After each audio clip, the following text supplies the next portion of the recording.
Oi, Bárbara, Bia, pessoal do meeting aí, se conseguir colocar o rostinho para todo mundo ver vocês. Amanda tá aí também, a Amanda.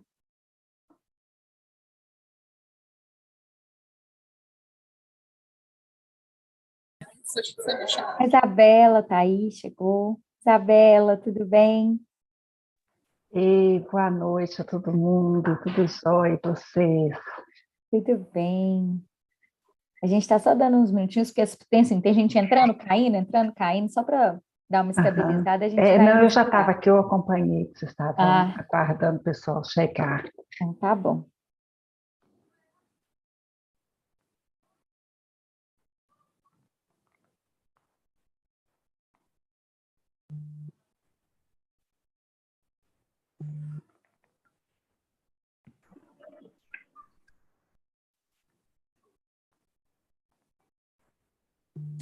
Boa noite, Luma.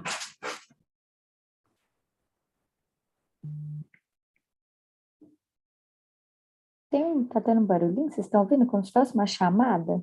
Acho que não é do negócio, não, né? Bom, gente, eu acho que assim, a gente já deu, né, uns 5, 6 minutinhos. Acho que a gente podia começar para a gente sempre, né, assim, priorizar a pontualidade. A gente, né, sabe, ainda mais que é à noite, para a gente também não ficar estendendo muito, né? Todo mundo aí, com certeza, o dia inteiro aí já né, na labuta, nos projetos, em aula, trabalho. Então, acho que a gente pode começar no horário, acho que é bem-vindo. Então, primeira coisa, eu queria dar boas-vindas a todo mundo que está aí. Sintam-se à vontade se quiserem, né, ligar as câmeras, se quiserem, né, se colocar no chat, do jeito que vocês, que ficar mais confortável para vocês. Então, hoje a gente está começando uma atividade do Lab Meet em parceria com o Coeste. Depois eu vou até pedir para o Elton falar um pouquinho, né?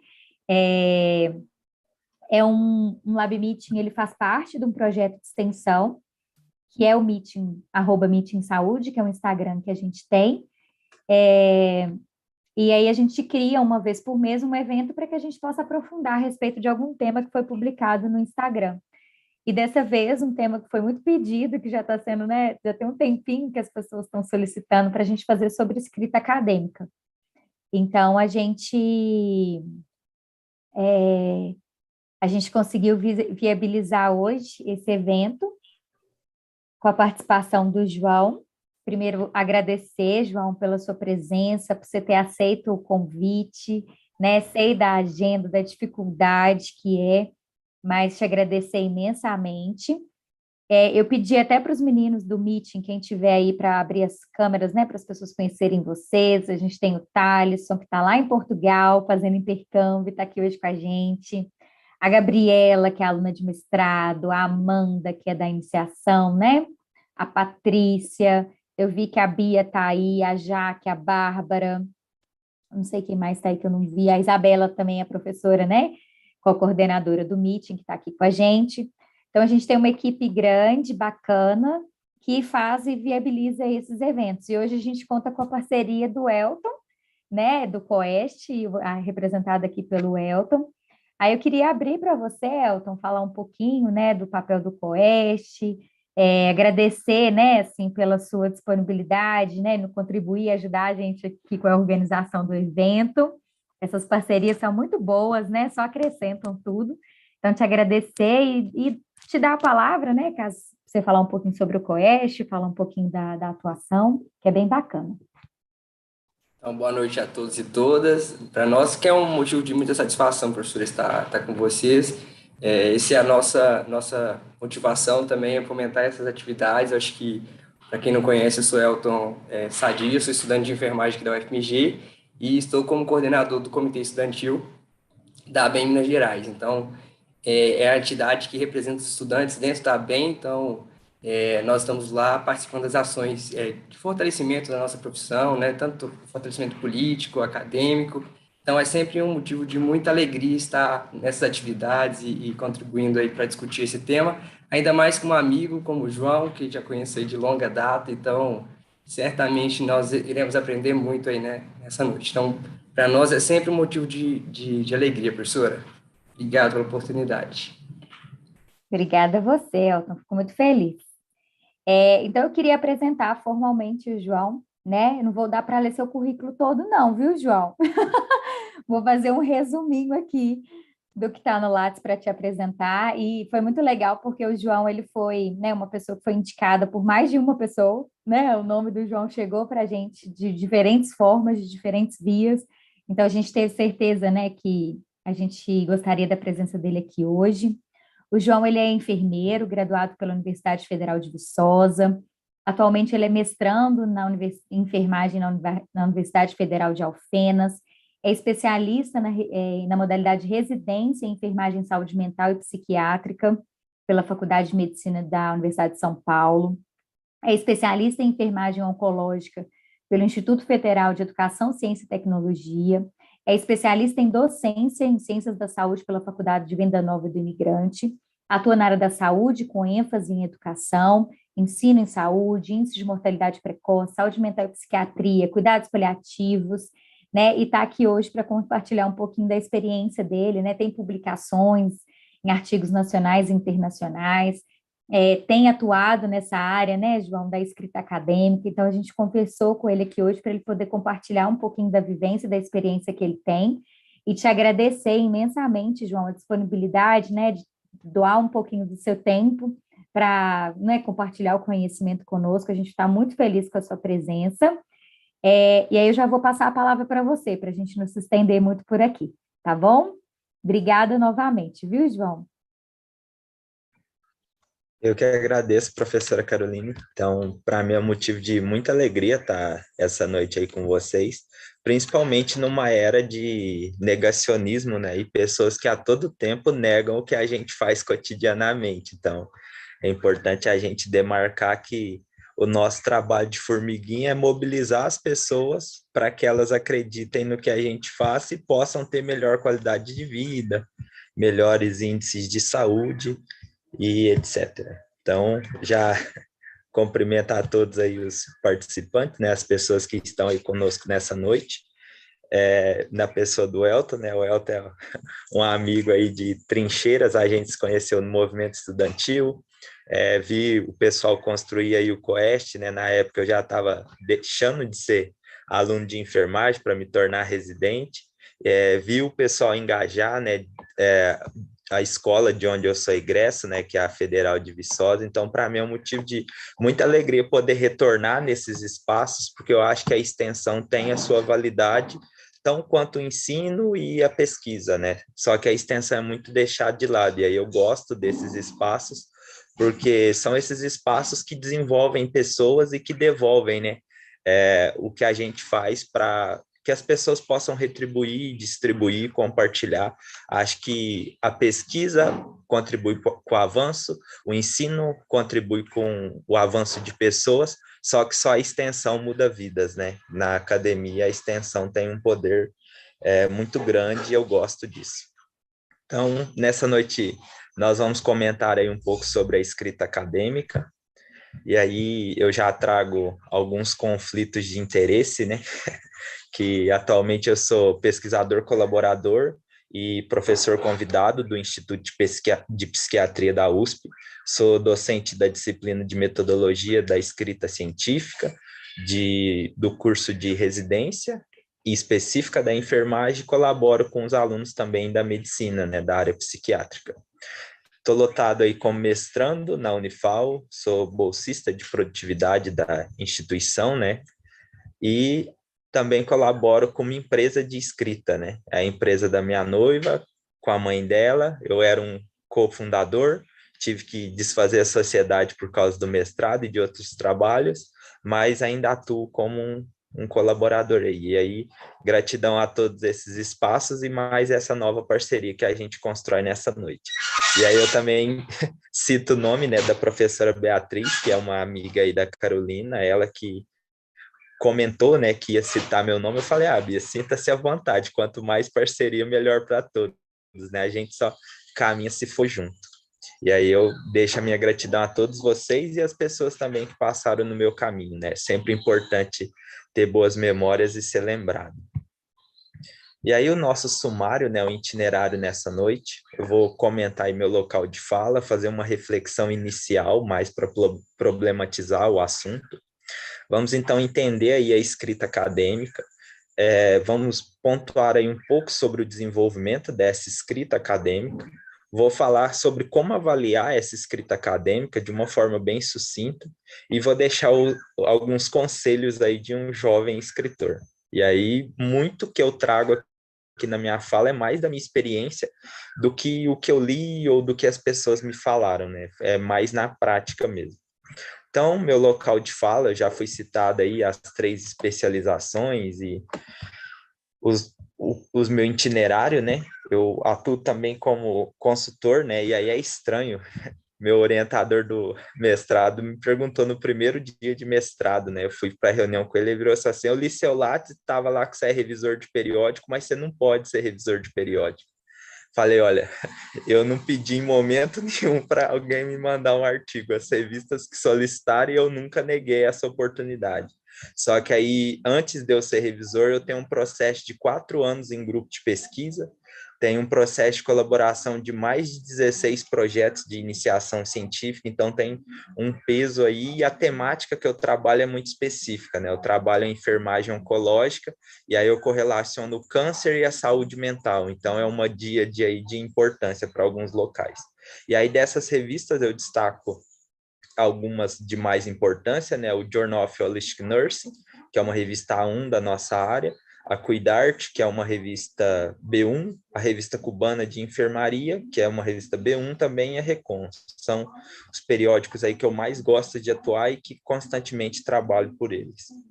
Eu sou organizador de 9 livros e no total tem mais de 300 trabalhos, né? E aí, desses trabalhos, eu comento que é variado, né? Em resumos, artigos, capítulos de livro. E aí eu vou fazer uma problematização sobre os resumos, né? Principalmente para quem está na academia, porque quando a gente está na academia, aprendendo o processo de escrita, a gente sempre foca em fazer um resumo e esse resumo se perde, né? Então, depois que eu me formei, eu decidi desistir um pouco dos resumos, eles têm a sua importância na colaboração, no network, etc. Só que agora eu faço o processo inverso. Primeiro eu construo o trabalho completo e depois eu tiro o resumo, né? Na academia a gente quer acelerar as coisas com o aluno, então depois eu ainda vou comentar melhor sobre isso, mas é importante pensar. E aí, desse meu local de fala, eu trago aí algumas reflexões, né? Então, a primeira pergunta que eu faço é para onde você quer ir? Isso é importante porque, como pesquisador, a gente tem que ter primeiro o local que a gente quer chegar, né? Então, se você não sabe aonde você quer ir, qualquer caminho vai ser oportuno. Então, a chance de você se perder na escrita é muito grande. Eu sempre comento isso porque você já tem que escolher.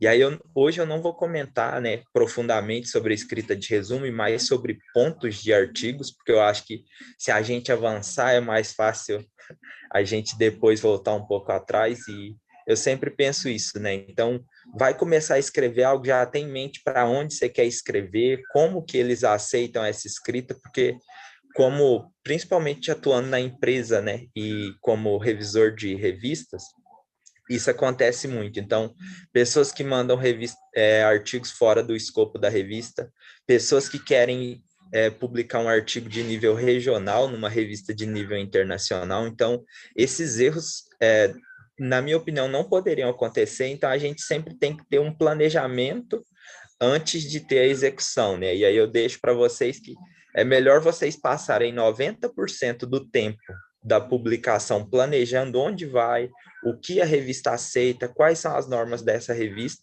e 10% escrevendo e construindo o trabalho do que o contrário, né? Talvez você tenha um longo tempo construindo, mas constrói algo que a revista nem zela por isso, né? Então é importante pensar onde você quer chegar antes de começar a sua escrita. E aí existe uma díade, né, de 2 tipos principais de pesquisadores. O pesquisador que é pioneiro, e é um rinoceronte pintado de zebra, né? E aí ele é desbravador, eles gostam de se aventurar com novidades, arriscam, não tem medo do novo e fazem a ciência que a gente chama de novidade. E temos também os que são tidos como colonos, né? São os mais tradicionais. Eles sempre chegam depois, eles trabalham com coisas já descobertas, eles preferem pisar em terreno conhecido e eles fazem testes de confirmação. Então, os dois tipos de pesquisadores são de importância, aí eu cito um exemplo da Covid, né?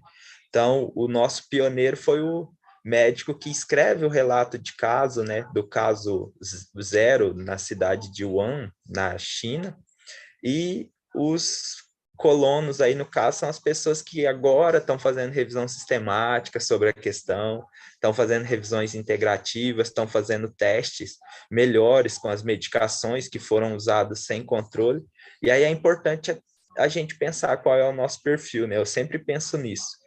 Eu não estou disposto a escrever qualquer coisa, então é melhor eu ter afinidade com o que eu estou escrevendo. Eu sempre comento isso, principalmente com alunos, né, de iniciação científica que vão construir TCC, para eles buscarem uma área de interesse deles, porque a escrita sempre fica mais fácil, né?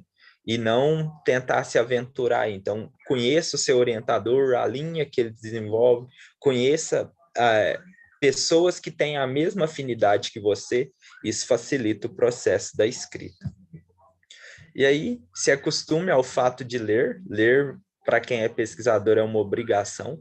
E na escrita científica, primeiro você lê muito e depois reduz a leitura e escreve muito. Então, você começa com muita leitura e termina com muita escrita, né? As pessoas não comentam sobre isso, e aí eu vou até problematizar com vocês a forma que eu construo meus trabalhos, eu acho mais prático, mais rápido. E esse processo de leitura é muito importante, né? Então, às vezes as pessoas já começam, eu vou escrever um trabalho. E aí nem tem muita leitura sobre o assunto, e aí eu cito uma experiência, né?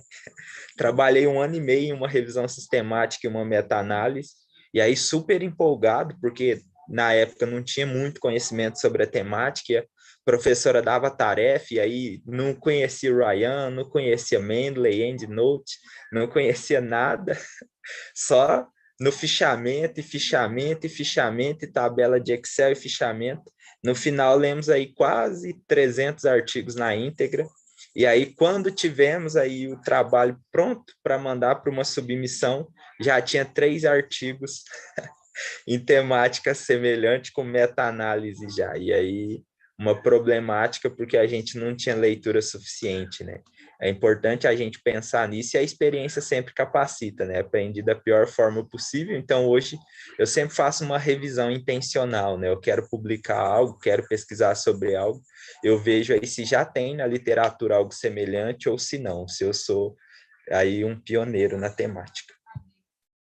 E aí, eu cito para vocês, né, a importância de se ter qualidade ao invés de se ter quantidade. E aí o exemplo do Mendel e do Watson e Crick. Aí o Mendel vai fazer aí o experimento, né, que a gente é muito usado na genética, e aí ele é tido aí como o grande pai de algumas leis da genética. E aí ele faz um artigo, o artigo do Mendel tem quase 300 páginas, publica em alemão, e aí atualmente, ó, Mendel tem 97 citações nesse artigo principal da teoria dele. E aí quando eu pego o Watson e Crick, eles publicam uma folha e meia na Nature, um artigo falando sobre a dupla hélice aí do DNA, e eles têm quase 16 mil citações, isso aí uma marca do Google acadêmico, né? E aí os dois têm o seu local, né? E aí o Mendel estava sendo um pioneiro, o Watson e Crick estava já pisando em terreno conhecido e trazendo uma inovação. E é importante a gente pensar, né, que um escreveu exageradamente no idioma pouco conhecido, outros sumarizaram, escreveram no idioma de potência e publicaram bem, né? Então, a diferença dos dois aqui é que houve um planejamento por trás dessa publicação do Watson e Crick. Eles não chegaram e, vamos falar sobre isso como o Mendel fez. O Mendel não tinha muito conhecimento sobre. Então, a tarefa principal na pesquisa é sempre pensar. Não é ver aquilo que ninguém viu, mas pensar o que ninguém pensou sobre aquilo que todo mundo vê. E aí é uma dica clássica aí do Schopenhauer para a gente. Pensem sempre, né? O uso de modelo é essencial para quem está começando e aprenda com boas revistas e com pesquisadores experientes a como escrever o artigo na linguagem científica. E aí eu trago um exemplo meu da prática. O meu primeiro artigo Escrevi um artigo com uma colega da graduação, sem orientação de ninguém na época. Aí no segundo período da graduação, todo mundo falava em artigos, professores falavam que era importante, mas não, eu só queria o artigo, não queria estudar sobre, pesquisar sobre. Fiz uma atividade sobre terapia comunitária e, vamos escrever sobre, escrevi o artigo. E, impressionantemente, o artigo voltou aí só 3 vezes da revista pedindo correções e deu certa publicação. E aí a segunda experiência, muito mais exitosa, um artigo numa revista de Qualiza 1 internacional, e o artigo não voltou com nenhuma solicitação de alteração, e ele foi aceito de primeira, e o editor ainda pediu uma continuação da pesquisa, que é aí o que eu estou desenvolvendo no meu mestrado. E é importante pensar isso, né, que o primeiro artigo sem experiência eu gastei cerca de 4 meses para chegar no que eu considerei aí o modelo final. E o meu principal artigo, que é dessa revista 1, né, um recorte do meu TCC, eu gastei uma noite escrevendo o recorte do artigo. E aí um referencial diferente, um método diferente e aquilo que para mim fazia sentido. Só que a diferença, eu busquei na revista se ela era uma revista que tinha o escopo do meu artigo, e eu li 16 artigos semelhantes ao meu artigo, do mesmo método, o mesmo estilo de escrita, e aí eu utilizei o mesmo estilo de escrita para falar aquilo que eu queria falar. Então, eu tive muita leitura e depois mais escrita. Então, observem sempre, né? Escolher a revista, ler artigos da revista, inclusive para fazer citações, né? As revistas pedem muito isso. Isso é importante na prática da escrita. Então, já deixo de dica, conheça revistas, leia sobre o seu método e leia sobre a sua temática. E por quê? Para a gente pensar quais são as métricas de um artigo e quais são as métricas do meu artigo. Quando eu chego, né, nas métricas de um artigo, eu penso no desenvolvimento. E todo artigo de qualquer revista vai sempre falar em um título, em um resumo aí, o abstract, uma introdução, o método, resultados, discussão e conclusão. Alguns artigos vão aí tirar a conclusão e unir a discussão, mas basicamente é o último ou os 2 últimos parágrafos. E aí eu já vou discutir sobre isso, né? Porque a gente sempre começa, eu vou escrever um artigo e o título do meu artigo a gente já começa pelo que é o final do artigo. E aí eu gosto de problematizar sobre isso e pensar o que é cada tópico, né? Então, o título, ele apresenta a ideia e a porta do seu estudo. O resumo é o convite para o leitor ler o seu artigo e ele tem que ter foco nos resultados, que é o que vai captar o leitor ou não, principalmente se o leitor for um leitor de revisão ou alguém que quer só recortar seu trabalho. E aí, pesquisas têm demonstrado, né, que a grande maioria de artigos não são acessados na íntegra, são somente lido título e resumo. Então, o chamativo do seu texto tem que estar aqui. A introdução diz aí o porquê você fez o estudo, a relevância de se estudar o assunto. Ele é um foco amplo em direção a uma área específica de pesquisa. O método é o que você fez. Foco em como os resultados foram obtidos. Então, descrever o método é importante porque muitos artigos podem replicar aí o seu método.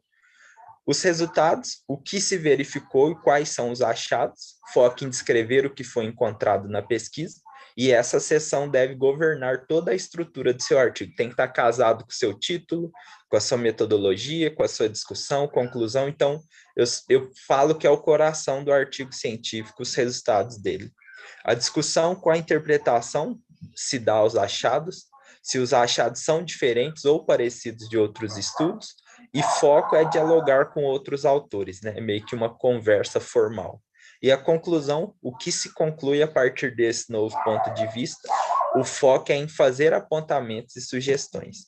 E aí, o que as pessoas fazem, né? Título, resumo, introdução, método, resultado, discussão e conclusão. O que eu proponho, comece sempre pelo método. Vai desenvolver uma pesquisa? Construa detalhadamente o seu método, veja se ele é viável. O método é viável? Beleza. Vamos pensar, e aí eu estou pensando no estudo já num artigo, viu? Não num projeto. Se eu fosse escrever um projeto, eu teria aí não os resultados, né? Mas se eu já tiver a coleta disso e estou só fazendo um resumo com um artigo, eu escrevo os resultados, porque nesses resultados eu recorto aí o que é principal, o que é ponto forte e o que é ponto fraco.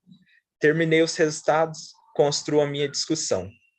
E aí todo mundo me pergunta, quando eu estou falando na aula de metodologia, por que você faz a sua discussão antes de fazer a sua introdução? E aí eu sempre respondo, se eu souber onde eu quero chegar com a minha discussão, eu sei o que eu tenho que falar na minha introdução. E aí eu já faço, né, principalmente as revistas internacionais gostam disso, é você já citar possíveis perguntas, né, na sua introdução, e essas respostas aparecerem aí na sua discussão. Isso é muito rico e esse casamento é perfeito no artigo. Se a sua discussão estiver casada com a sua introdução, com certeza você vai cativar o leitor e esse leitor vai querer concluir a leitura do seu artigo e até fazer a citação sobre ele. E aí, depois que eu fiz a introdução, escrevo a conclusão do artigo, porque aí eu sei o que de fato o meu artigo traz de novo, né, respondendo aos resultados. Depois eu escrevo o resumo, que é só resumir aquilo que já está completo, então eu faço o título. E aí, quando eu comento isso, né, na construção de artigo ou de estudos, as pessoas sempre perguntam, nossa, mas isso funciona? E aí eu sempre devolvo a outra pergunta, tenta e depois você me fala. Se der certo, é porque funciona, se não, não. E comigo funciona e eu tenho utilizado isso bastante. Quando você está no processo de escrita, então, eles comentam 7 passos, eu gosto de 4 dos 7. Então, o primeiro, explorar.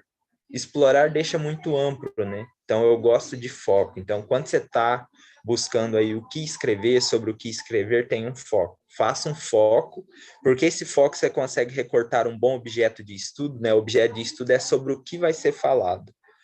Com esse objeto de estudo recortado, você consegue organizar as suas ideias, até onde você quer chegar.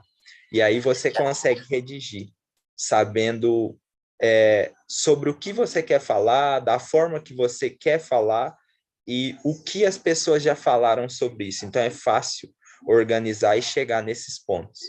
E fazer uma revisão. A revisão é fundamental e, principalmente, que ela não seja feita por você mesmo que escreveu, né? Então, eu sempre penso na escrita colaborativa e eu gosto de processos de construção por pares. Tanto que, na graduação, eu trabalhava assim, e hoje no mestrado eu também faço assim. Eu fecho um grupo, né, normalmente na minha prática com 4 pessoas e cada um constrói aí paralelamente o seu estudo e tem outras 3 pessoas para avaliar, né, como se fosse uma avaliação por pares de pessoas próximas e tem funcionado bastante. E aí você faz as edições é mais simples, né, com relação ao que a revista ou periódico solicita, e a publicação. Publicação é o gargalo, principalmente por questões financeiras, né? As pessoas têm se queixado muito por onde eu tenho passado, né? Já se tornou, principalmente agora por revistas predatórias, já se tornou meio que uma máfia, né? O fato de publicar e, inclusive, já tem sido bastante questionado esse fato. E é importante tomarem cuidado com isso, né? É muito melhor você ter uma publicação em uma revista de qualidade mediana ou boa, e isso um artigo, do que você ter 20 em revistas de procedência duvidosa, né? Então, pesquisar sobre revistas predatórias e o que são, né? Talvez algumas pessoas não saibam. A revista predatória são as revistas que nem leem o que foi escrito, ou se leem, não passa por uma avaliação criteriosa, né, de ser aceito ou não, inclusive nem a análise de plágio tem. Eles aceitam o seu artigo por um pagamento, e isso está muito comum no meio científico hoje, e inclusive algumas revistas predatórias que possuem qualis, né, e aí com uma taxa bastante salgada de publicação. Mas o fato é que eu conheço algumas, né, tipo, você manda o artigo hoje, em 4 dias o artigo está publicado, e isso é um absurdo, né, mais rápido que os pré-prints. E quando eu estou pensando na escrita, da forma que eu citei, né, eu sempre construo iniciando pelo método. E o método é uma sequência de procedimentos necessários para atingir uma meta. Então, para quem está começando a escrita de um projeto, comece também pelo método, né? E aí o que vai divergir depois é que você não tem nem resultados e nem discussão. Então, construa a sua introdução. Isso vai facilitar bem a sua vida, né? Se você já tiver um método claro, construir a sua introdução depois é mais fácil. Inclusive, já para problematizar na sua introdução sobre o seu método, né? Eu participei de uma banca na USP Ribeirão e uma professora comentou sobre, e era uma banca com método fenomenológico, né? E aí estava utilizando a análise existencial do Viktor Frankl em pessoas que tinham tentativas de suicídio, né? E aí a pesquisa era com essas pessoas, porque eles tiveram a tentativa, mas não tiveram aí o êxito na tentativa. E aí a professora falou, nossa, quando eu estava lendo a sua introdução, parecia que o único método que se encaixava com o que você queria pesquisar era o fenomenológico, que você construiu em cima da fenomenologia, é muito isso, né? Quando você já vem problematizando na sua introdução sobre o método exato que você vai fazer na sua metodologia, na parte do seu referencial aí no método, a pessoa lê e fala assim, nossa, só um método casa com isso. E aí ela chega no método que casa com isso, que é o seu método. E aí vira meio que a pessoa que estava sedenta por um estudo de qualidade lendo o seu trabalho, né? Isso tem muito êxito. O paradigma atual da pesquisa é a pesquisa quantitativa, qualitativa, eu não gosto de ver assim, né? Acho que todas têm seu valor, nenhuma se sobrepõe à outra, mas só para vocês entenderem a diferença delas, né? Então, tá ali o sorvete gratuito, só 1 em 30 pegaram um sorvete grátis. Interessante. Isso é uma observação quantitativa. Já a qualitativa, ele vai e pergunta, né? Como você se sentiu ao ver a placa de sorvete grátis? Ah, achei ótimo, mas fiquei com medo. E por que disso? Então, qual a sensação dessa pessoa pegar o sorvete, né? Então, você conhecer sobre os métodos responde, você quer só saber quantas pessoas pegam o sorvete ou você quer saber por que as pessoas pegam o sorvete? Então, você definir isso com uma pergunta simples, né? Como pegar ou não o sorvete, já diz muito sobre qual caminho você deve seguir. Então, conhecer sobre metodologia é muito importante nessa etapa de escrita. E aí, métodos clássicos, né? Então, quanti-quali e as famosas revisões, os principais 4 tipos, né? Mas, dentro desses métodos, as pesquisas de tipo experimental, as bibliográficas, as documentais, a ex post fact, o levantamento de campo e o estudo de caso. E aí, as mais corriqueiras, né, na área da saúde e que se tem, né, encontrado são os levantamentos de campo e a pesquisa experimental. E aí eu já faço um apontamento para vocês pensarem, né, que eu acho que a gente se beneficiaria muito de pesquisas de estudo de caso, né? Então, encontrou um paciente que gostou do caso, achou diferente, problematiza sobre isso com o professor, pensa na escrita desse caso. Não é uma escrita difícil, é algo que algumas revistas ainda publicam, né? E cada um desses métodos tem uma técnica específica, né, de construção, e basicamente as análises deles se dividem, né, no quanti e no que eles chamam de quali, um que é mais numeral e outro é mais compreensivo. Quando eu estou nesse método, eu defini, né, se eu vou trabalhar com o que é quanti ou o que é quali, eu quero saber só quem pega o sorvete, né, quantos pegam o sorvete, ou eu quero saber por que pegou o sorvete, eu já avanço no meu método, né? E o método tem que ter 6 respostas, basicamente. E aí, nessas respostas, ele tem que descrever, né, como as hipóteses serão testadas e eu exponho as maneiras como eu construí. Então, eu tenho que ter um delineamento, né? Qual é o tipo do estudo que eu estou construindo? Qual é o cenário, né? Onde essa pesquisa foi construída? Qual é a minha amostra, né? Dessa pesquisa que eu construí, como foi feita a coleta dos meus dados, qual foi o método de análise dos meus dados e quais foram, e se eu respeitei ou não o aspecto ético e se ele de fato faria parte do meu tipo de estudo. E aí é importante eu pensar nisso, né? Porque são só 6 tópicos e tem tanta metodologia faltando tópico tanto método que chega e às vezes não fala cenário, não fala amostra, não descreve a análise que foi feita, se foi estatística, ou se foi alguma análise da área de quali ou fenomenológica, por exemplo.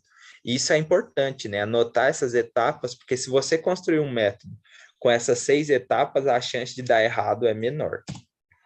E aí aqui eu trago um exemplo de um resumo expandido, né?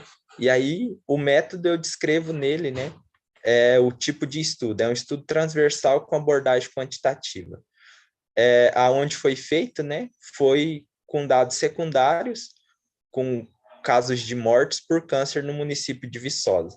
Então, os dados foram de um link específico, né, do Ministério da Saúde, por isso dados secundários.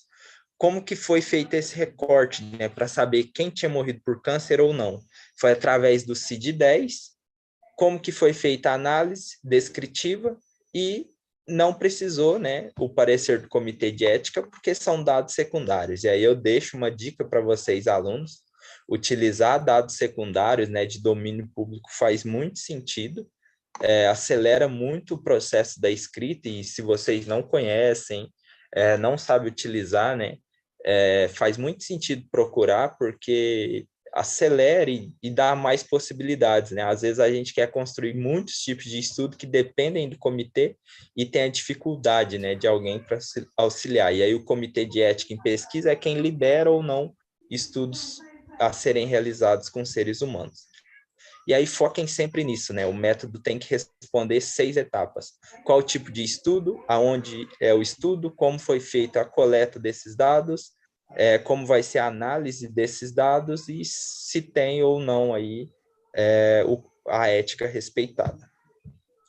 Quando eu terminei o meu método, eu penso aí numa construção de resultados, né? Avançando aí na minha escrita. Então, antes dos meus resultados, e aí dos resultados que eu chamo de relevantes, né? Eu tenho que ter colocado o conhecimento atual, o método, o objetivo, a lacuna e o problema. Então, eu ainda não tenho essa construção, né? No exemplo que eu citei, eu não tenho ainda uma introdução. Eu estou construindo os resultados. Então, o resultado é sempre descritivo. E eu organizo para que o leitor perceba a conexão entre o que eu estou questionando e os meus resultados. Então, o resultado tem que estar diretamente relacionado com os objetivos do estudo. E aí a habilidade de escrita e a experiência do pesquisador no assunto ajudam muito. Então, ter pessoas habilidosas com a escrita e pessoas com experiências na escrita faz muito sentido. E essa é a principal razão da rejeição de artigos em revistas de prestígio. O resultado divergente do seu objetivo ou do seu método. Isso acontece muito e é o coração do artigo, né? Então, se o coração for falho, todo a restante da estrutura rói. E aí, quando eu penso nos resultados relevantes, eu penso em pontos fortes e pontos fracos do meu estudo. E ele é só o meu estudo, por enquanto. E aí, quando eu tenho só o meu estudo, então eu penso, o uso da metodologia foi adequado? Eu tenho uma validade interna, o meu estudo está ok. Ele foi bem planejado? Se o planejamento foi adequado, mais validade interna. A amostra que eu utilizei para conduzir a pesquisa foi adequada? Mais validade interna. E a análise foi adequada? Validade interna. Então, os pontos fortes do meu estudo, eu já coloquei aqui. Metodologia que tem a amostra e a análise. Então, o método tem que estar infalível, né? Impecável. E se ele tiver impecável, não quer dizer que o meu estudo não tem ponto fraco. Todo estudo tem ponto fraco. E quando você sabe as limitações do seu estudo, então o delineamento experimental, a metodologia, a amostra, algum possível viés, então você tem possibilidade de reverter as limitações com a literatura, então você pode citar isso.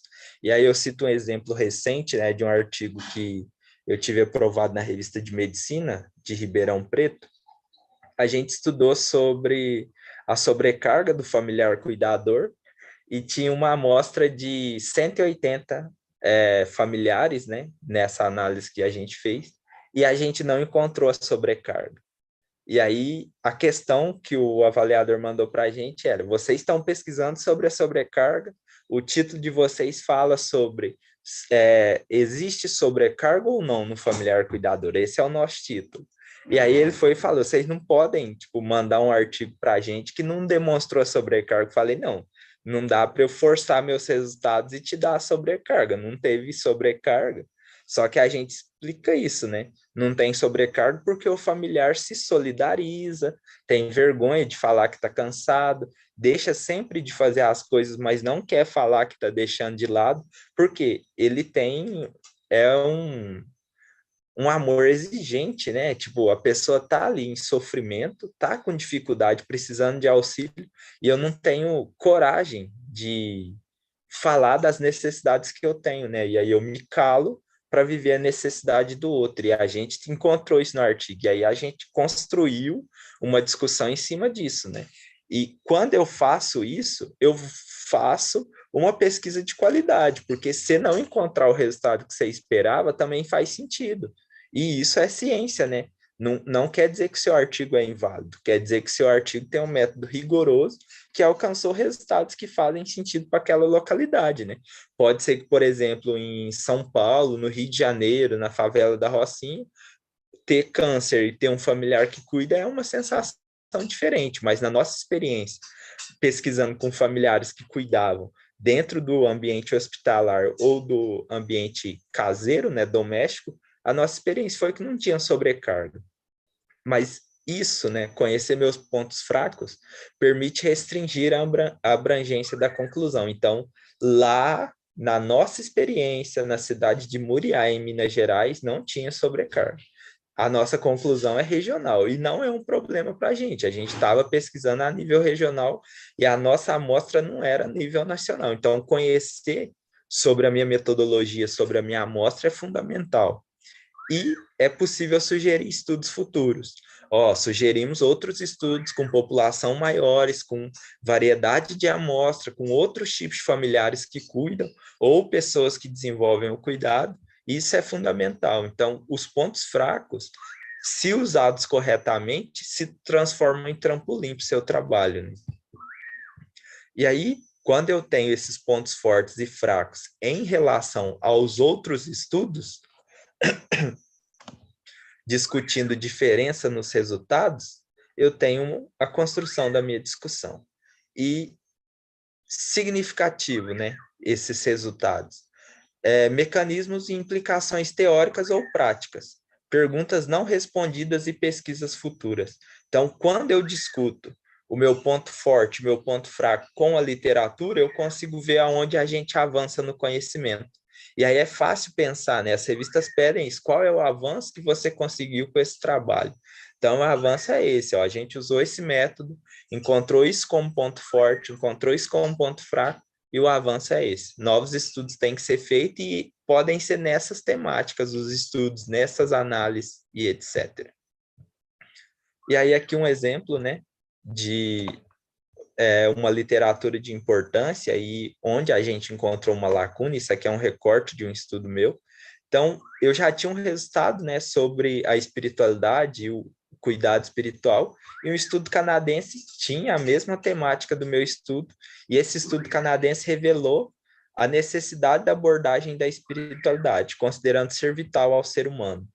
E o meu estudo tinha esse ponto, né? As pessoas falavam pessoa em cuidado falavam que queriam que os profissionais abordassem a espiritualidade. E aí isso evidencia, né, a importância dessa dimensão na compreensão do processo de vida e morte. E o resultado confirma os achados do que eu estava escrevendo. E aí, qual que é a questão? Então, ratifica-se que esse processo precisa ser melhor compreendido, porque a gente sabe que tem importância, mas como que essa importância ocorre?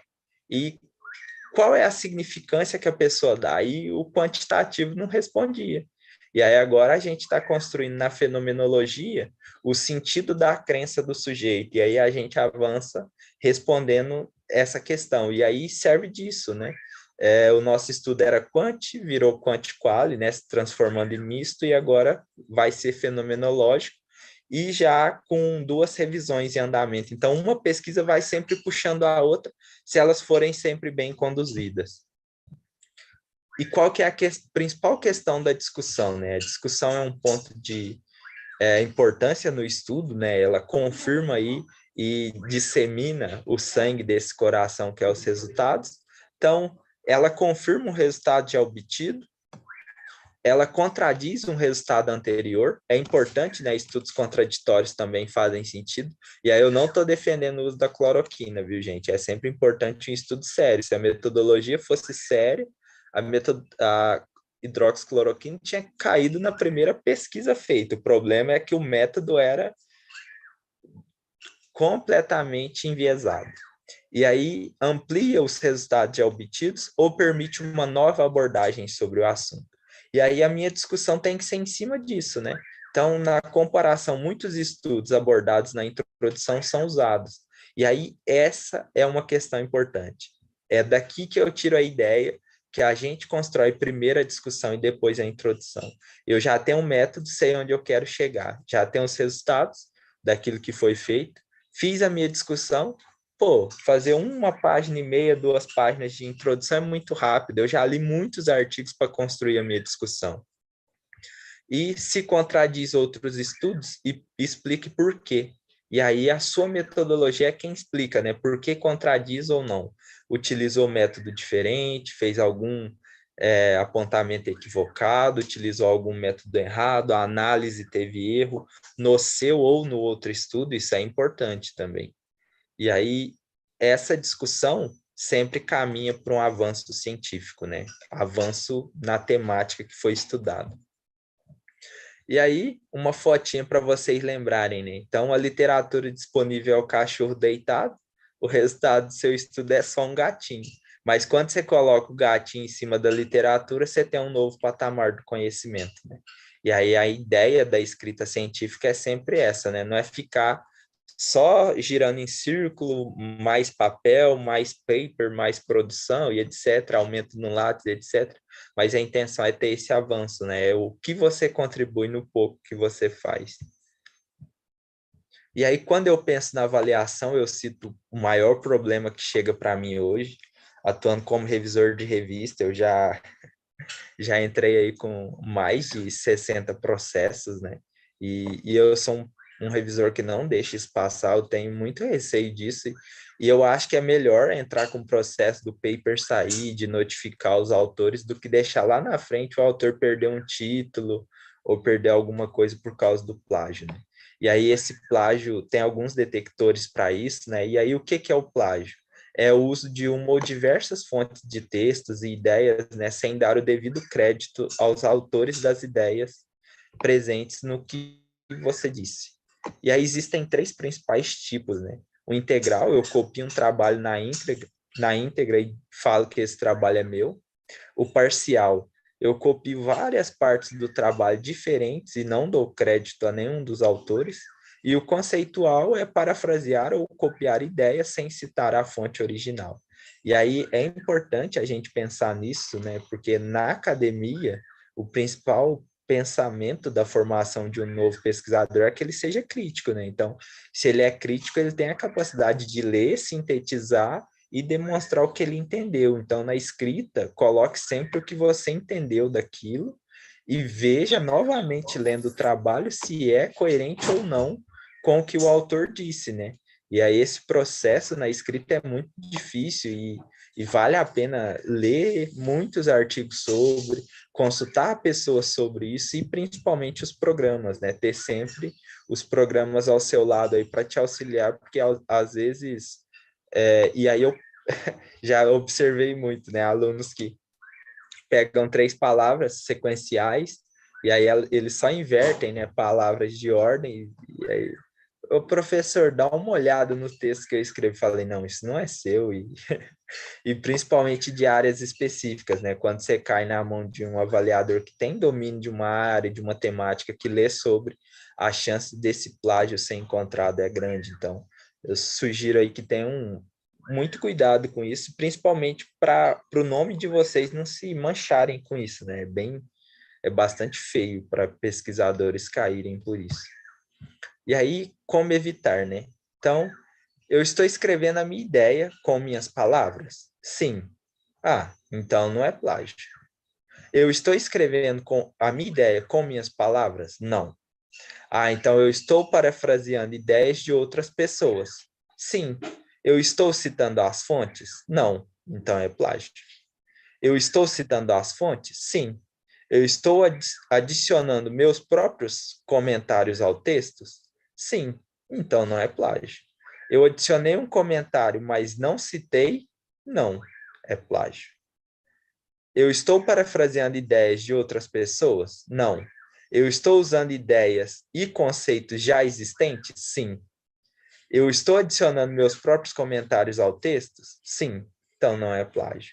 E aí, pensar sobre isso é complexo, né? Falar sobre plágio e pensar o plágio. O plágio a gente só pega ele na escrita e só evita o plágio escrevendo. Então, eu sempre penso na ideia do Marshall Rosenberg, né? Se existem 1000 formas de dizer uma coisa e a gente sempre escolhe a mais difícil, existem 1000 formas de escrever as coisas. E pensar sobre isso e a forma de escrever e exercitar essa escrita. Então, escrever uma frase, deixar ela, escrever ela de novo, deixar ela, escrever ela de novo, e sempre usar palavras diferentes, mas com a ideia central original e citar a fonte. Isso é muito importante. E aí, esse processo de avaliação, como que eu faço a avaliação do que eu escrevo, né? Então, eu solicito que 2 contatos, docentes, pesquisadores, leiam meu texto. E a melhor avaliação existente, né? Enviar para eventos, revistas, no nível do seu trabalho. E aí, essa avaliação de terceiro é a melhor que existe, né? Então, não tem uma influência de ser contato seu ou de ser conhecido seu, de ter pena, é um terceiro que nem vai saber seu nome que está avaliando o que foi escrito. Isso é bastante importante. E aí, os conselhos que eu deixo, né? Qualidade é sempre melhor do que quantidade. Revista predatória não pode ser uma opção para quem está começando aí, quem está escrevendo e quem está na área. Busque revistas com qualis mediano bom, com baixo custo. Então, existem muitas revistas de baixo custo. E aí, o exemplo que eu citei, né, da Journal Holistic Nursing, ela é uma revista A1 que publica sobre o cuidado centrado aí na profissão enfermagem, né, e o cuidado holístico integral. E ela é gratuita, você só envia o texto em inglês, né? Então, quem tem o domínio do inglês faz a tradução direta e não precisa nem de um tradutor credenciado, por exemplo. E leia sobre sua temática e sobre o método que você vai utilizar ou utilizou no seu estudo. E aí eu deixo exemplos para vocês, né? Isso é da empresa, isso é um merchan. Então, cursos de escrita científica simples, do título às referências, e construindo a revisão integrativa com método aí, o que tem de novo sobre as inscrições em outubro. Vai estar no Instagram, o meu e-mail de contato, caso alguém queira entrar em contato, tirar alguma dúvida, ter acesso aí aos slides utilizados, sintam-se à vontade para entrar em contato. E mais uma vez, obrigado. Eu estou à disposição aí para perguntas, dúvidas, podem ficar à vontade. João, muito obrigada pela sua fala. Eu apertei alguma coisa aqui, peraí. Eu fui anotando várias coisas aqui que eu achei muito interessante, até para a gente comentar um pouquinho mais. Primeiro eu queria abrir, assim, para ver se tem alguma pergunta, alguma dúvida, se as pessoas não quiserem, né, abrir o áudio, se quiserem podem escrever no chat, aproveitar um pouquinho, né, da experiência aí do João. Eu acho que essa questão de ser consultor, né, de fazer a avaliação de artigos, isso traz muita experiência, né, João, no sentido da leitura, né? Eu acho que quanto mais leitura a gente tem, né, assim, avaliando diferentes tipos de metodologias, de propostas, né, eu acho que traz para a gente um arcabouço bem interessante para a gente até avançar, né, nessas escritas e tudo. Eu acho que você traz essa experiência sua, que é incrível, assim, né, para quem ainda não vivenciou esse tipo de que está começando ainda, né, a fazer esse processo mesmo de escrita. A gente tem aqui muitos acadêmicos. Eu vou dar, não sei se alguém quer já abrir o microfone, fazer algumas perguntas específicas, depois eu faço os comentários, assim. Deixa eu ver, que a gente fica sem saber se... Não tem negócio de levantar a mão, né?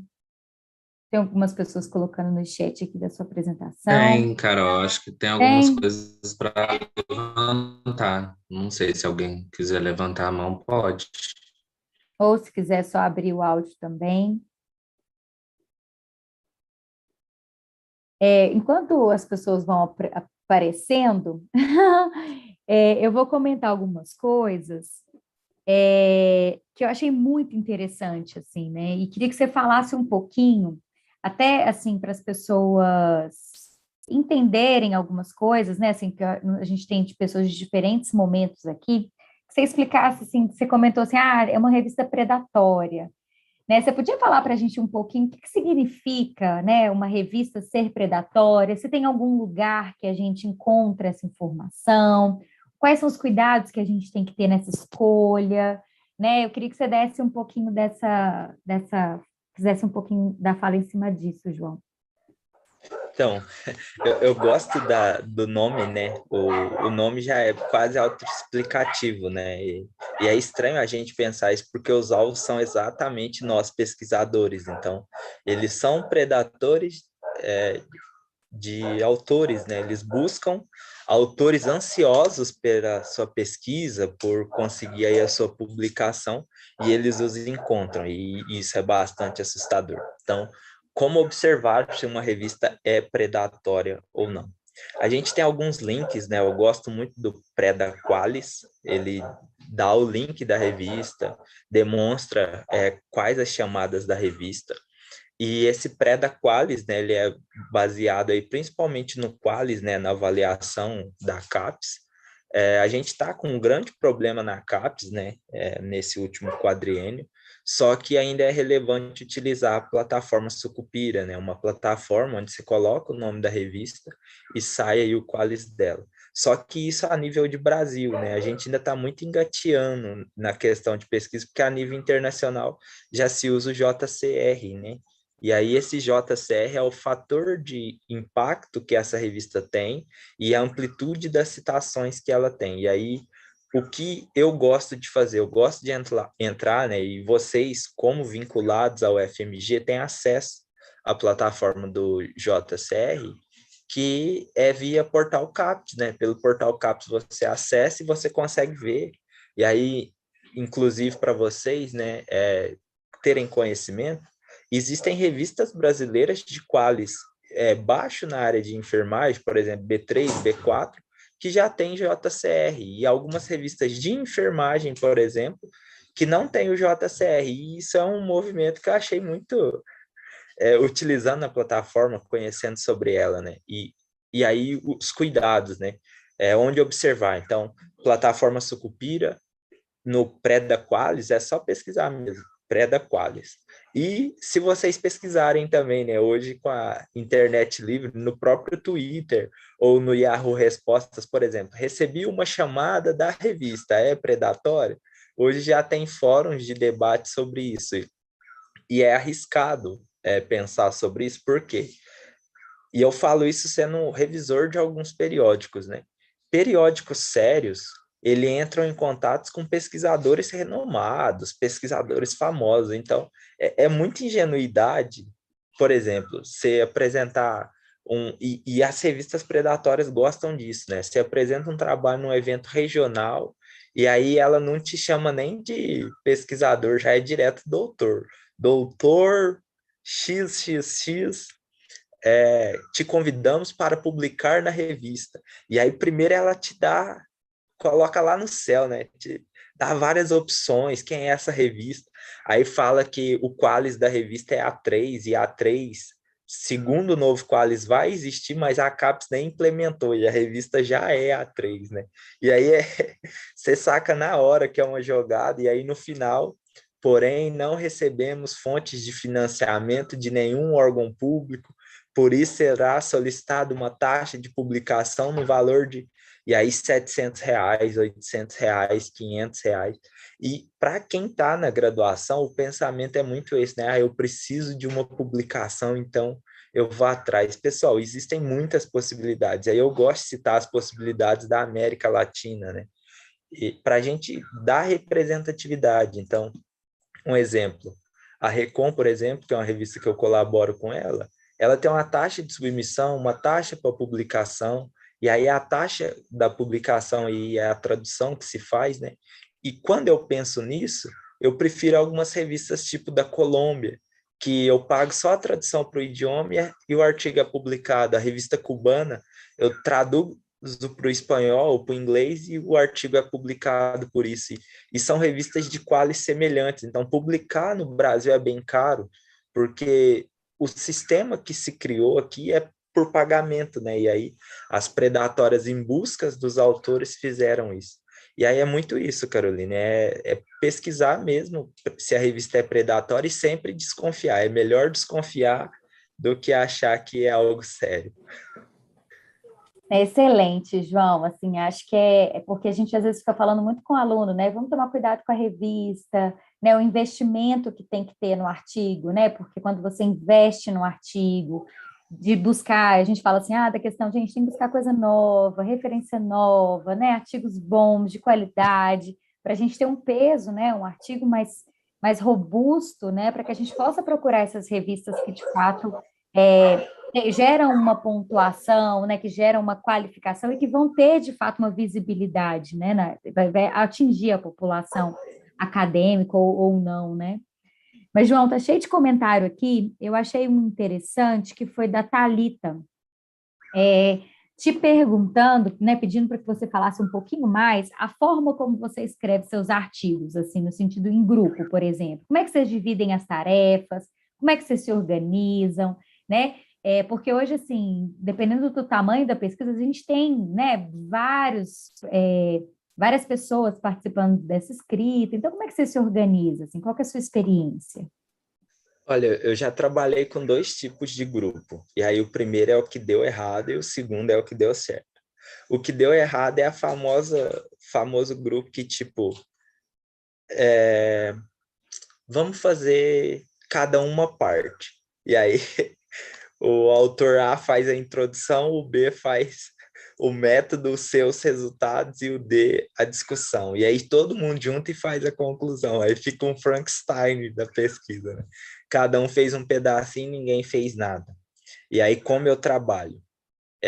A gente senta enquanto o grupo desenvolve o método, todo mundo vai fazer parte daquele método. E aí, quando eu construo o método, eu já sei, né, quais os pontos principais aí desse resultado ou introdução, e eu já divido tudo em métrica. Algumas pessoas falam e alguns revisores comentam, né, sobre isso, e eu já fui bastante questionado, né? Eu gosto de parágrafos simétricos, eu gosto de frases curtas, então uma frase para mim não pode ter mais, é inadmissível no meu texto uma frase com mais de 30 palavras. Eu vou picar tudo que eu conseguir. Um parágrafo para mim com mais de 8 linhas não pode existir, então vou picar mesmo. E nesse parágrafo de 8 linhas tem que ter entre 3, 4 frases, se for introdução entre 2 e 3 referências, e isso é métrica, pensando no que eu já li e já vi, né? E aí eu gosto, e aí eu cito para vocês, a revista Cuidado é fundamental, ele é uma revista brasileira que gosta de seguir essas métricas de estética textual e se constrói bem. Então, a gente une o grupo, constrói o método, construir o método, divide a tarefa com o grupo todo. Para se o membro do grupo tiver alguma dúvida, perguntar, questionar algo, já ser respondido ali enquanto grupo. E aí a gente faz mentorias. A mentoria não é alguém que sabe mais do que o outro, é uma reunião em grupo para a gente discutir o avanço. E aí essa reunião, normalmente os meus prazos são curtos, né? Então, artigo que tem que ser escrito aí em 15, 21 dias, mas não que eu coloque, sim por chamadas, né? Meus grupos gostam de buscar chamadas temáticas para publicação. E aí a gente faz reuniões e em horários estratégicos, né? Aquele horário que a pessoa só vai conseguir pensar naquilo. E aí, normalmente, 5:30 da manhã, 10 horas da noite, é o contraturno de todo mundo, porque a pessoa só vai ter que mexer com aquilo naquele momento. E a gente constrói no Google Docs, porque a todo momento, todas as etapas do artigo são revisadas, e aí cada pessoa constrói sempre uma cor. Então, normalmente, a minha cor é a vermelha, né? Nas minhas parcerias eu sempre peço vermelho, e quando eu vou cortar de alguém, eu crio um comentário, né? Por que que eu estou alterando aquilo e editando aquele texto, e eu gosto desse modelo de trabalho. Então, senta todo mundo, discute o método, constrói o método, o que que cada um vai fazer depois desse método, quais são os prazos que temos, todo mundo no Google Docs, né? Aquele documento compartilhado, criando, editando, salvando automaticamente. Nós fazemos sempre assim. Tem dado muito certo com publicações internacionais, escritas rápidas, e aí algumas experiências, né? Recentemente, um artigo de revisão. O processo foi demorado pela leitura dos artigos, né? Mas depois todo mundo leu, fichou, e aí já utilizando o Ryan, fazendo cadastro no Figshare, já com o melhor que tem sobre a revisão integrativa, a gente sentou em 3 horas e meia, com 4 autores, o artigo estava concluído. E aí a gente submeteu, foi aceito sem alterações. E aí a ideia é sempre essa, né? Todo mundo sabendo o que está sendo feito, a construção é mais rápida. Perfeito, João. Achei ótima a sua dica, só não gostei do horário, confesso. Esse horário de 5 horas da manhã, ninguém merece acordar 5 horas da manhã. Mas brincadeira à parte com relação ao horário, eu acho que a gente tem muitas ferramentas que ajudam esse compartilhamento, né, assim, da escrita, de todo mundo acompanhar o que está fazendo.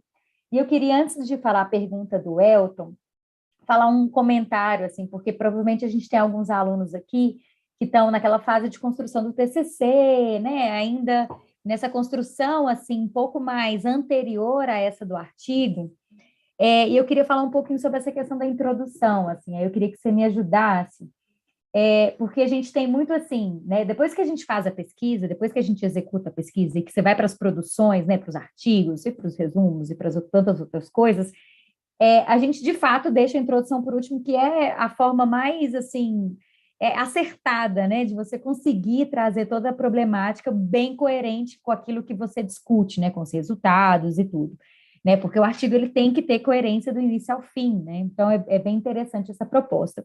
E aí, às vezes, a gente fica conversando muito, assim, com os alunos nessa parte de construção da problemática, que é acho que é o mais difícil, assim, né, que a gente tem aí de desafio. Porque o aluno, para ele poder desenvolver a pesquisa, para aí depois que tiver tudo coletado, ele escrever o artigo, ele precisa saber o que ele quer, né? E a Isabela até colocou um comentário aqui bem interessante, que ela falou assim que a importância de você alertar, né? Essa questão do objetivo do autor, para onde queremos ir, para a gente não perder essa lógica. Então, assim, da gente saber quais são os momentos, né? Assim, acho que o momento de definir o escopo da pesquisa é muito importante a gente, né, primeiro fazer o que quer, saber o que a gente quer, traçar esses objetivos, né? Depois a gente vai identificar a metodologia que é capaz, de fato, né, de alcançar aquilo que a gente quer. Mas, e aí a escrita do artigo a gente já pode fazer o contrário, porque a gente já sabe o que a gente quis, a gente já buscou, né? E aí a escrita do artigo ela pode ir para um movimento contrário. Então, assim, eu queria saber, assim, porque às vezes, dependendo da pesquisa que existe uma coleta ampliada, agora uma revisão, ou uma coleta até mesmo que a gente tem feito ultimamente em mídias sociais, isso tudo dá para a gente fazer já no formato de artigo. A gente não necessariamente precisa de fazer aquelas pesquisas grandes que a gente submete a editais, né? O próprio TCC mesmo, que eles têm que montar todinho antes de, de começar a executar de fato a pesquisa, assim, qual que é a sua sugestão? Como é que você traça esse objetivo? Como é que é o raciocínio que você elabora com a sua equipe para poder falar, olha, é aqui que a gente quer ir, é esse o caminho que nós vamos traçar? É uma boa pergunta, e o calcanhar de Aquiles das introduções é a pessoa falar muita coisa e não falar nada, né? Introduções muito grandes, eu nem gosto. E aí difere, né? Por exemplo, se a pessoa vai fazer uma monografia, já tem que ser um pouco mais detalhado, né? E aí é o caminho que eu uso. E é o caminho que eu uso e não porque eu gosto de usar. E por que que eu falo isso, né? Eu sou totalmente qualitativo, fenomenológico, etc. Só que no meu mestrado, por exemplo, eu trabalho só com quantitativo. Eu escolhi me desafiar para poder ter um outro domínio de uma temática que eu não tinha, né? Mas por que é importante a gente ter esse conhecimento quantitativo das questões e principalmente na escrita, né? Quando você vai escrever sobre qualquer tema, E aí eu penso e gosto de colocar isso na introdução, eu sempre coloco as dificuldades e os problemas sobre aquele tema. Então, eu vou falar sobre câncer. É mortalidade, é índice de incapacidade dessas pessoas, eu coloco tudo de ruim que tem sobre o câncer. Então, medo, angústia, sofrimento, e aí eu venho em um caminho, né? Então, eu vou falar sobre câncer. Algumas pessoas não sabem ainda o que é o câncer. Então, o câncer definir o que é o câncer. O câncer é um problema porque quantas pessoas morrem por câncer? Quantas pessoas sofrem por câncer? Por que as pessoas sofrem por câncer? E o que a gente deveria pesquisar sobre isso? E aí vamos pensar em outra temática que não é sobre morte. Então vamos pensar em cuidados de neonatos na UTI, né? Por que cuidar desses neonatos? Então, o que é um neonato? Por que os neonatos estão na UTI? Como cuidar desses neonatos na UTI? O que a gente poderia pesquisar sobre? Então, é sempre vindo aí de uma definição, e aí quando eu defino, né, qual é meu objeto, ele já, no meu primeiro parágrafo da introdução, eu coloco já a definição do meu objeto, né?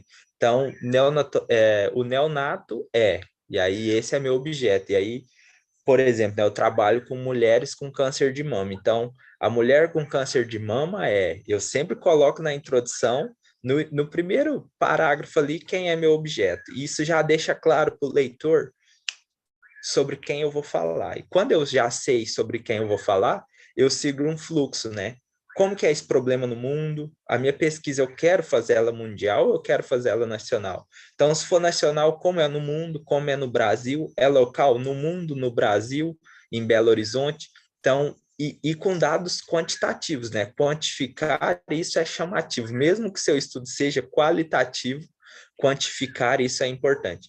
E por quê? O que atrai as pessoas é número, né? Então, e eu gosto de mexer com esses números porque algumas pesquisas falam sobre o câncer, né?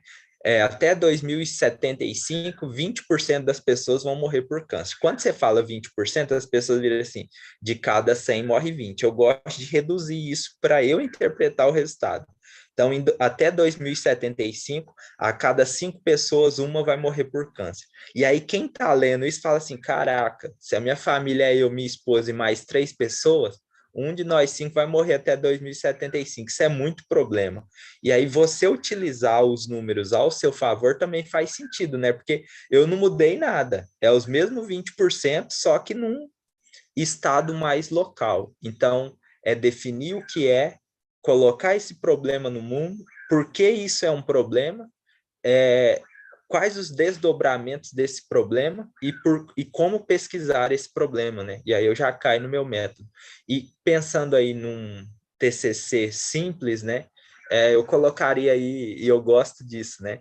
Entre 7 e 8 parágrafos, cada parágrafo de 8 a 10 linhas, cada parágrafo com cerca de 3, 4 frases, e no máximo nessa introdução aí, 17 referências. Já é um pensamento assim que eu gosto dessas métricas para ter objetivo, ter plano, que alguns textos, né, uns parágrafos têm 20, 22 linhas e outros têm 3. Então essa métrica é importante ser pensada. Excelente, João. A gente já está caminhando, né, para o final, assim, pensando já no nosso teto aí. Ô Elton, vou deixar essa pergunta por último. Eu acho que ela vai ser bom da gente encerrar com ela. E aí eu acho que eu já vou até fazer assim, um link aqui com o que a Thalita colocou, e que tem um pouco a ver até com a sua fala anterior, que é essa dificuldade, assim, né? Como é que você vê essa dificuldade de publicar artigos quali, ou depende da revista, né? Se isso é uma realidade, o que você acha? Publicar um artigo quali é mais difícil. Isso é uma realidade, e como revisor, né? Algumas revistas que eu participei, inclusive eles deixavam e solicitavam que a gente deixasse alguns artigos qualis de fora. E por quê? E aí não é a minha opinião, é porque as pessoas falam isso, né? Que o método pode ter um viés, etc., que o método é fraco, e aí o calcanhar da pesquisa quali é principalmente a questão da saturação, né? Só que quando você está fazendo a pesquisa quali, e outra questão que eles pontuam muito é que a pesquisa quali é muito regional, né? Mas não dá para você fazer uma pesquisa quali internacional, por exemplo. Tipo, se você for ver o que é espiritualidade segundo o mundo, você vai pesquisar em mais de 200 pessoas, e uma em cada país. Sua pesquisa vai durar pelo menos 10 anos, né? Para entrevistar e catalogar isso aí tudo em todos os idiomas existentes. Então, é muito difícil isso, mas por compreensão ruim e equivocada de pesquisadores que estão lá. E aí, qual é a problemática, né? O paradigma positivista é o que opera. Então, o que opera são as pessoas que querem saber números, e essas pessoas que querem saber números foi quem mais avançou, porque a gente, né, que trabalha com pesquisa quali, a gente faz pesquisa séria, tem método rigoroso para isso, aplicativos que analisam os dados, pessoas sérias que ficam horas e horas lendo e relendo, né, que chamam de leitura flutuante, mas na verdade é uma leitura exaustante, exaustiva demais a leitura, e isso é bastante, e aí na minha experiência, né, é bastante triste algumas revistas famosas brasileiras de qualis alto que negam o seu artigo sem nem ler seu artigo, isso é bem ruim, mas eu acho que a gente só avança com boas pesquisas, com um trabalho bem feito, e, e aí o principal do quali, né, eu gosto de comentar isso,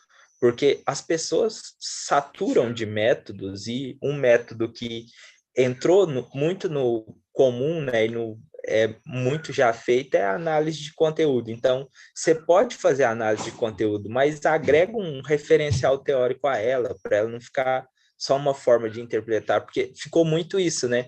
Eu vou fazer um artigo, um trabalho aqui mais ou menos, eu não sei o que é análise de conteúdo, porque isso acontece, né? Algumas pessoas que falam que fizeram análise de conteúdo, mas já fizeram categoria antes de ler o que estava escrito, e aí isso é um desafio para a gente. E isso virou um modismo, e todo modismo na área quant, por exemplo, a estatística descritiva, né? Ah, isso aqui é um estudo de estatística descritiva. Não tem nada de estatística, é só totalmente descritivo mesmo. E aí isso é bem triste. Verdade. Então, Uhum. esse cuidado é fundamental, né? De construir um trabalho bem feito e conhecer o escopo da revista. Então, você tem mais chance. Se a revista tem lá, de cada 10 artigos, 9 quant, se você trabalha com quali, já saiba que talvez essa revista não é um local para você. Eu ia falar isso, João. Assim, eu falo também como pesquisadora, né, qualitativa, que trabalho assim fortemente com isso. A gente vai aprendendo, né? Assim, então, a escolha da revista, ela precisa ser muito acertada nesse sentido, né? Você precisa de entrar, ver quais são os, né, os últimos quais são os últimos estudos publicados, isso ajuda muito para você ver qual que é ali o perfil da revista, né? Ler sobre a revista, identificar, né? Isso ajuda a gente muito. E à medida que a gente vai avançando nas pesquisas e tudo, a gente vai aprendendo, né, para que lado que a gente vai, quais são os lugares que a gente procura. Então, acho que é mais ou menos nesse sentido, Thalita. Eu acho que não é questão, é mais difícil nesse sentido de valorização do quanti-quali, mas né, quem faz pesquisa séria, quem faz pesquisa robusta, né, quem né, já está aprofundando nisso daí, sempre encontra né, lugares para publicar, para fazer os seus movimentos, né? Isso não deixa a desejar para nós, enquanto pesquisadores. E aí eu queria trazer a pergunta do Elton para a gente encerrar, e depois abrir, se alguém quiser falar alguma coisa, o pessoal do meeting está com a câmera ligada, obviamente.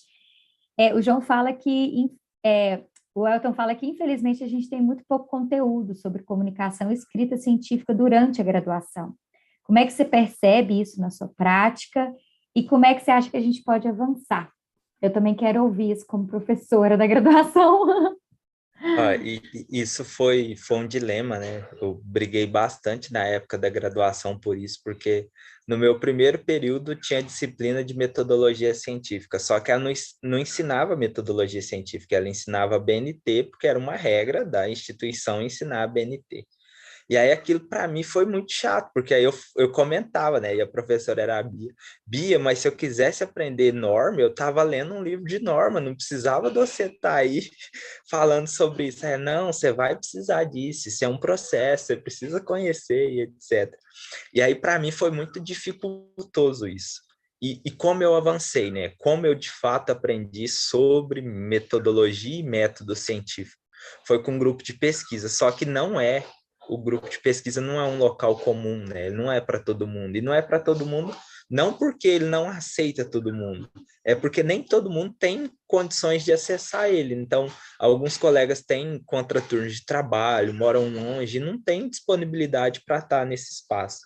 E aí, o que eu implemento hoje nas minhas aulas? Metodologias inovadoras e de problematização. Então, eu gosto de trabalhos em grupos e eu não trabalho ensinando normas, por exemplo. Eu tenho a disciplina de ensinar as normas da BNT, mas os meus alunos aprendem na prática. Então, eu dou um script, ó, faço uma margem de tantos centímetros por tantos centímetros, uma capa de tantos centímetros com tal letra, e depois eu só passo corrigindo. E por que que eu escolhi fazer assim? A norma, o meu aluno pode olhar na hora que ele quiser consultar na internet, só que o pensamento para construir algo científico, isso ele só vai ter se ele estiver discutindo com alguém que sabe fazer isso. E aí é muita aula invertida, utilizo muito da aula invertida, então meus alunos, todos os textos que eu seleciono, ou modelos de artigos, de capas, por exemplo, né, quando eu estou lá no início da disciplina, ensinando sobre as normas, letras, etc., formatação do texto, eu dou muito trabalho errado, com muito erro, tipo assim, que o aluno com certeza vai ver aquele erro. E aí eles levam esse texto para casa, 3, 4 alunos vão ver o mesmo texto, e depois eles têm que discutir comigo. E aí eu faço, né, nessas aulas, pontuações entre grupos, né? Então, o grupo que mais se destaca, ele vai na próxima aula trazer uma apresentação de como não ter esses erros. E aí esse grupo vai ter que estudar sobre normas e comigo o restante da sala só vai discutir se isso avançou ou não. Então, como que eu penso que a gente poderia avançar nessa questão, né? E eu faço isso na prática. Eu gosto da ideia de problematizar as questões e não trazer slides e só comentar sobre, né? Eu gosto da prática. Então, todas as minhas aulas de metodologia são em laboratório de informática. Eu pedi isso porque eu não gostava da ideia de eu estar na lousa e precisar do computador e o aluno não estar.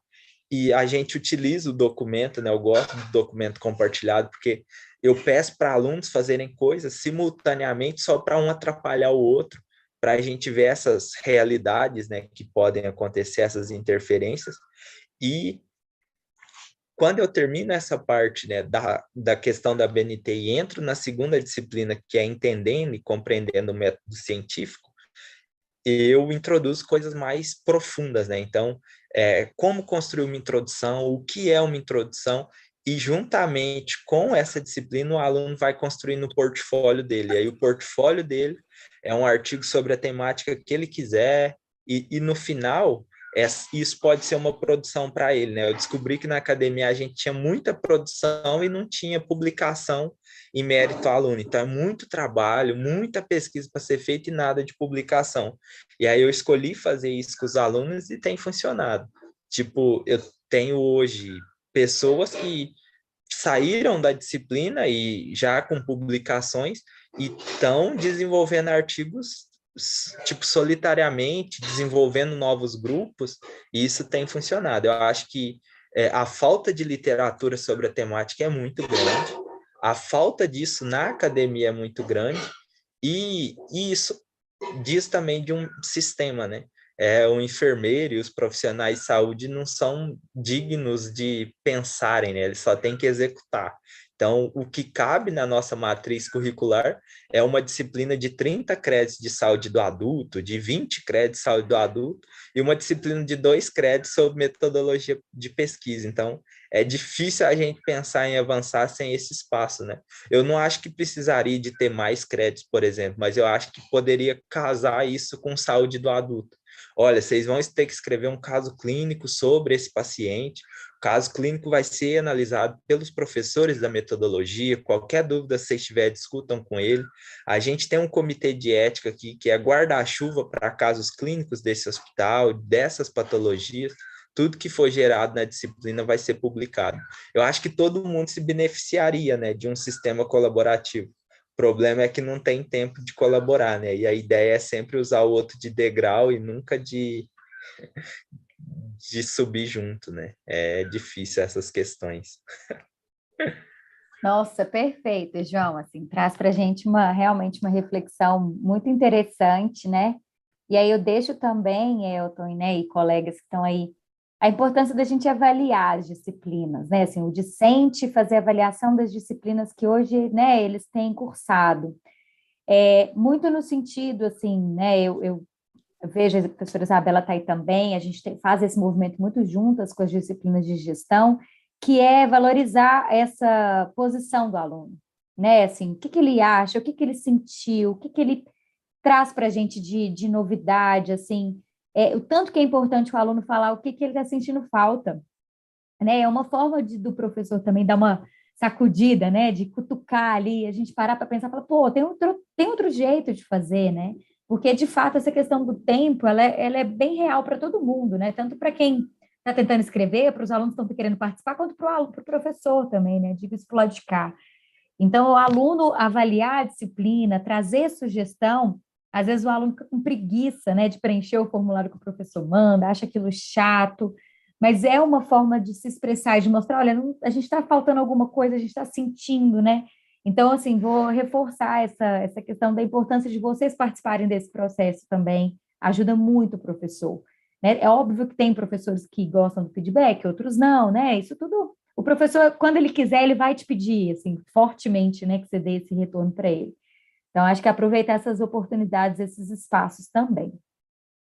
Então, gente, assim, acho que nosso horário, né, estamos chegando aqui nesse horário que a gente sempre combina, de 1h30, no máximo, assim, até por causa do horário.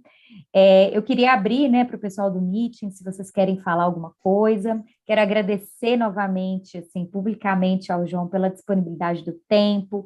O João deixou o Instagram dele, a gente tem o contato dele, então qualquer outra, né, questão que vocês quiserem, sentirem necessidade, podem entrar em contato com a gente via o meeting, Meeting Saúde, que a gente, né, tenta fazer alguma interseção aí, pedir, né, o João divulgou aí a empresa que, né, ele trabalha, que ele conhece um pouco, né, que ele já participa do trabalho, então se vocês tiverem interesse, estiverem precisando, né, acionem esses dispositivos, é bem importante também. O Meeting está à disposição. Agradecer o Coeste, na figura aqui do Elton, pela parceria, pela ajuda aqui hoje, foi muito importante. Inclusive, vai ficar, né, esse momento nosso aqui, vai ficar no YouTube do Coeste, então a gente está lá se vocês quiserem revisitar. E abrir para o pessoal, se vocês querem falar alguma coisa, né, se quiserem se expressar, para a gente poder encerrar essa nossa noite, que foi muito, muito legal. Gostei muito, superou mega expectativas, João, muito obrigada.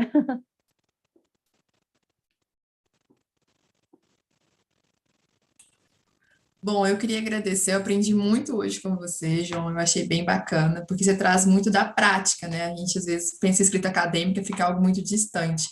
Então, quando você traz dessa forma, com a sua experiência, a gente consegue ver uma coisa bem mais próxima, bem mais, quase como se fosse um método de como fazer. Então, aproxima muito.